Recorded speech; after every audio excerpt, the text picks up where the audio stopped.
Bonjour mes frères, bonjour mes sœurs. Je vous transmets mes salutations. Que le Seigneur vous fortifie dans cette journée. J'aimerais partager avec vous le programme des lectures de ce mois de décembre. Vous allez voir que nos lectures ne suivent pas un livre en particulier, mais elles sont constituées de lectures réparties dans l'Ancien et dans le Nouveau Testament. Et toutes ces lectures ont un point commun, c'est qu'elles nous parlent de celui qui vient comme sauveur, le Messie. Elles sont contenues dans des textes, je vous le disais, du Nouveau Testament, comme dans des textes de l'Ancien Testament. Et nous commencerons nos lectures par l'Apocalypse, chapitre 1, versets 4 à 8, qui est, je le rappelle, non pas une collection de descriptions de malheurs et de catastrophes, mais qui est une révélation de Jésus-Christ.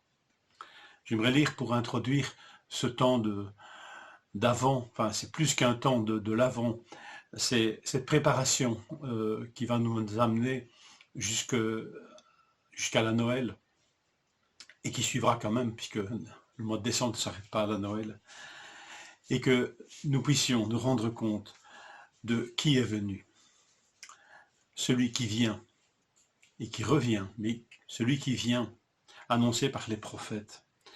Je lis ceci, c'est la manière de décrire Noël de l'apôtre Jean. C'est le récit de la nativité de l'apôtre Jean. La parole a été faite chair, et elle a habité parmi nous, pleine de grâce et de vérité. Et nous avons contemplé sa gloire, une gloire comme celle du Fils unique, venu du Père. Que ces lectures nous apprennent à nous permettre de contempler la gloire du Fils unique, venu du Père. Personne n'a jamais vu Dieu. Dieu, le Fils qui est dans le sein du Père, est celui qui nous l'a fait connaître. C'est ça Noël, n'est-ce pas?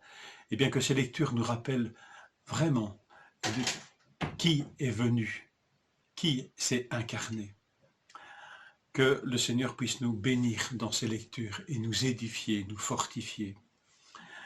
Et la première lecture que nous faisons, c'est celle de l'Apocalypse, chapitre 1, versets 4 à 8.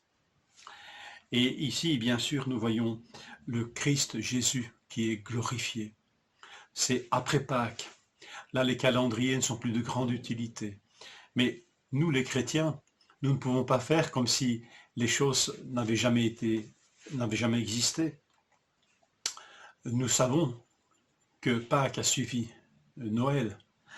Nous connaissons la résurrection du Fils. Et nous pouvons confesser, bien sûr, que celui qui est venu, il est venu pour offrir sa vie pour nos péchés. À celui qui nous aime, qui nous a délivrés de nos péchés par son sang et qui a fait de nous un royaume, des sacrificateurs pour Dieu son Père, à lui soit la gloire et le pouvoir au siècle des siècles. Voilà celui qui est venu. Que nous puissions vraiment apprendre à contempler la gloire de celui qui est venu. Une autre expression ici,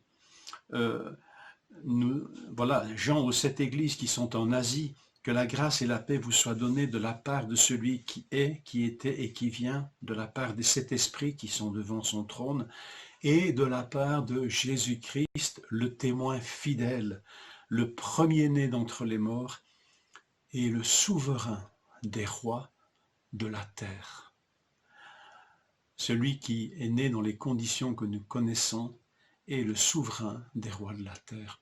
Voilà, que toutes ces lectures nous amènent jusqu'au 24 et au 25 décembre, où là nous pourrons contempler celui qui dans cette humble étable s'incarne pour sauver l'humanité.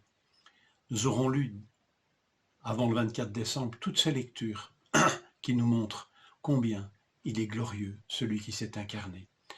Que le Seigneur nous fortifie, nous édifie dans ces lectures, que, comme les apôtres, nous puissions contempler sa gloire. Que le Seigneur vous bénisse en cette journée et dans cette période qui nous conduit vers Noël. Bonne journée.